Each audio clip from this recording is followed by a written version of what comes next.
आज हम करेंगे वर्कशीट नंबर 58 जो कि आपकी 20 नवंबर के लिए बनी हुई है। और इसमें आपका चैप्टर जो चल रहा था गुरुत्वाकर्षण, उसी को समझाया है आगे। और बहुत इंपॉर्टेंट चीज़ आज हम द्रव्यमान और भार समझेंगे। अब देखिए, ज्ञान पूछता है जिज्ञासा दीदी से, किसी वस्तु के द्रव्यमान और भार में क्या अंतर होता है। कई बार तो हम कहते हैं द्रव्यमान नापो, कई बार हम कहते हैं भार क्या है, भार क्या है। तो इन दोनों बातों में फ़र्क करना बहुत ज़रूरी है। ठीक है, साइंटिफिक टर्म में आज हम इसको समझेंगे कि द्रव्यमान और भार में क्या अंतर होता है। तो द्रव्यमान क्या है वस्तु का, दीदी समझाती है ज्ञान को। वो तो उसके जड़त्व की माप है द्रव्यमान। किसी वस्तु का द्रव्यमान जितना अधिक होगा उसका जड़त्व भी उतना अधिक होगा। और किसी भी वस्तु का द्रव्यमान उसमें मौजूद कुल पदार्थ की मात्रा होती है। ठीक है, जबकि वस्तु का भार क्या है, वो एक बल है जिससे वह पृथ्वी की ओर आकर्षित होती है। वस्तु का द्रव्यमान स्थान में परिवर्तन से नहीं बदलता। द्रव्यमान माना मैं किसी और स्पेस में किसी भी प्लेनेट पर चली जाऊं तो मेरा द्रव्यमान जितना है उतना ही दूसरे प्लेनेट पे भी रहेगा। जो अर्थ पर है वो दूसरे पर भी वही होगा। लेकिन हम देखेंगे कि भार में कैसे अंतर आता है। अब ये देखने के लिए हम चंद्रमा पर हमने देखा कि वस्तु का चंद्रमा पर भार कितना होगा। तो बेटा इसको समझो कि वस्तु का द्रव्यमान m है, चंद्रमा पर भार WM, और चंद्रमा का द्रव्यमान कैपिटल M। ये M मून के लिए लिखा है, स्मॉल m जो साथ में लिखा है ना, M के साथ ही M बना हुआ है, ये मून के लिए बना हुआ है, मतलब चंद्रमा का द्रव्यमान है ये। और उसकी त्रिज्या RM, M भी यहाँ पर मून के लिए लिया है, छोटा वाला जो M नीचे बना हुआ है। तो गुरुत्वाकर्षण के सार्वत्रिक नियम से हमने लगाया वस्तु का भार क्या होता है, बल गुरुत्वाकर्षण का।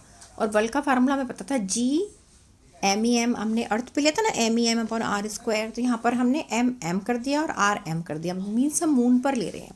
ठीक है, अब पृथ्वी पर हमें पता है WE था, पृथ्वी का द्रव्यमान इतना, पृथ्वी की त्रिज्या इतनी। तो पृथ्वी पर कितना था ये हमने देखा, पहले हम कैलकुलेट कर चुके थे कि F हमने लिखा था वहाँ पर। अब हम यहाँ पर WE लिखते हैं, यहाँ हमने WM लिखा है ऊपर।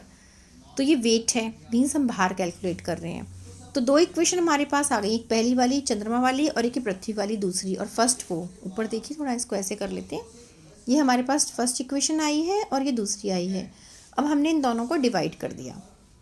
ठीक है, मून से अर्थ का रिलेशन निकालने के लिए जैसे रेशियो मैथ्स में करते हैं, दोनों डिवाइड कर दी, सब कुछ कट गया, बस ये बचा। क्योंकि क्या क्या बचेगा, स्मॉल m कट गया, कैपिटल G से कैपिटल G कट गया। तो यहाँ पर आपके पास क्या बचा, MM/, ये RM², इसी तरह से ME/RE²। तो नीचे वाली चीज़ ऊपर चली जाती है ना, और ये नीचे आ जाएगी मैथ्स में। तो हमारे पास ये वैल्यू आ जाएगी, ME/RE²/ME/RM²। ओके, हमारे पास ये सारी वैल्यूज़ हैं। ये कांस्टेंट वैल्यू ना, चंद्रमा का द्रव्यमान जितना है उतना ही रहेगा। पृथ्वी की त्रिज्या भी हमारे पास है, इसलिए पृथ्वी का भार भी है और चंद्रमा की त्रिज्या भी है। सारी वैल्यूज़ हमने ऐसे पुट कर दी। ये सिर्फ आपको जानना है, कैलकुलेशन करने की ज़रूरत नहीं है। तो जो हमने देखा, चंद्रमा पर जो भार था और पृथ्वी पर जो वस्तु का भार है, उन दोनों का जो रेशियो हमारे पास है वो निकल कर आया 1/6। अप्रॉक्सीमेटली जो साइन है ना, ये अप्रॉक्सीमेटली का है, मतलब लगभग ऐसे करके जो बनता है, लगभग 1/6। मतलब यहाँ से क्या बात निकल कर आती है कि चंद्रमा पर जो भार है और जो पृथ्वी पर भार है वो 1/6 के अनुपात में है। इसका मतलब अगर हम इसको क्रॉस मल्टीप्लाई कर देंगे तो हमारे पास जो वेट पृथ्वी पर है वो 6 गुना होगा चंद्रमा के वेट का। मतलब माना मेरा वेट पृथ्वी पर 48 kg है, अर्थ पर WE, तो चंद्रमा पर जाकर मैं कितनी किलो की रह जाऊंगी, हल्की हो गई, मैं 6 से डिवाइड कर दिया। ठीक है, तो आ गया 8, सिर्फ 8 kg की मैं चंद्रमा पर रह जाऊंगी। ओके, इसका मतलब चंद्रमा पर जो भार होता है वो कम होता है। द्रव्यमान एक सा रहेगा लेकिन भार बदल जाएगा। क्यों? क्योंकि जो भार एक बल है जिसका परिमाण और दिशा दोनों होते हैं। और वो कैसे बदलता है, किसी भी ग्रह उपग्रह पर गुरुत्वाकर्षण बल के कारण। गुरुत्वाकर्षण बल बदला तो भार का मान भी बदल गया। ठीक है, क्योंकि भार को हम इस फार्मूले से निकालते हैं, W=M × G। जो हमने फार्मूला पढ़ा था ना, F = ma, ये हमने दूसरा नियम करा था न्यूटन का, उसमें हमारा फार्मूला आया था ना, वहाँ पर F बल बन गया भार, M तो M ही रहा और A बन गया G। ओके, तो वहीं से ये फार्मूला आया है। तो गुरुत्वाकर्षण बल बदलने के कारण क्या बदल जाता है, भार बदल जाता है, जबकि द्रव्यमान नहीं बदलता। ओके, तो पृथ्वी पर जो द्रव्यमान है वो ज़्यादा है, चंद्रमा पर कम है।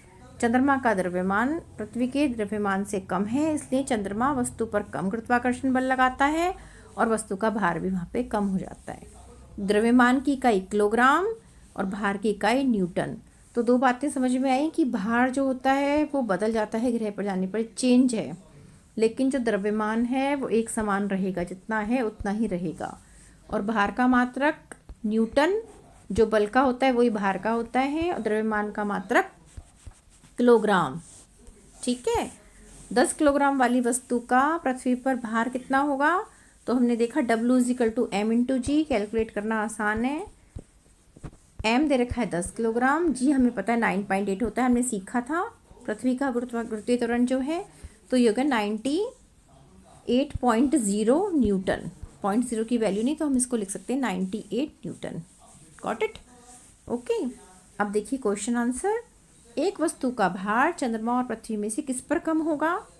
भार चंद्रमा पर कम होगा। कारण क्यों? क्योंकि चंद्रमा पर वस्तु पृथ्वी के भार का 1/6 रह जाता है, वहाँ पर गुरुत्वाकर्षण बल कम है। प्रश्न नंबर 2, किसी वस्तु के चंद्रमा पर भार को ज्ञात करने के गणितीय सूत्र, वो आप यहाँ पे लिखेंगे गणितीय सूत्र भार को ज्ञात करने का।